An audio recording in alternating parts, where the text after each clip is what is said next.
आप सभी लोगों को नमस्ते। आज मेरी भाभी सुना रही हैं, बहुत ही सुंदर ललनवा गीत गा रही हैं। ये गांव वाली गीत है, आप लोग जरूर सुनिएगा। मोरे पीछू घनी बासवरिया, अरे घनी बासवरिया, अरे तोता मैना लिया ना बसेर रे ललनवा, अरे तोता मैना लिया ना बसेर रे ललनवा। सुती गई ना तोता मैना सुती पिजड़ावा, अरे अपने पिजड़ावा, अरे सुती गई ना गौआ के लोग रे ललनवा, अरे सुती गई ना गौआ के लोग रे ललनवा। एक नहीं सूतन बेटी का पापा, अरे बेटी का पापा, जे करे दाए जवा कई सोच रे ललनवा, अरे जे करे दाए जवा कई सोच रे ललनवा।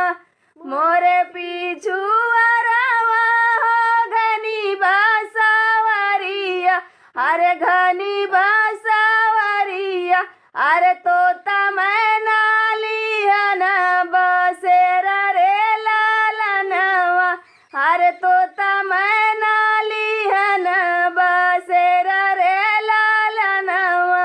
सुती गईल तोता मैना सुतने पिजड़ावा, अरे अपने पिजड़ावा।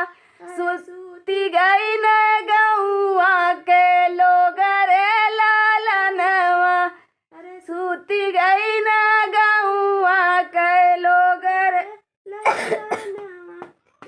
नहीं सुतल बेटी का चाचा, अरे बेटी का चाचा, अरे जे करे दहेजवा का सोच रे ललनवा, अरे जे करे दहेजवा का सोच रे ललनवा। सुती गई न तोता मैना अपने पिजड़ावा, अरे अपने पिजड़ावा, अरे सुती गई न गौआ के लोग रे ललनवा, अरे सुती गई न गौआ के लोग रे ललनवा।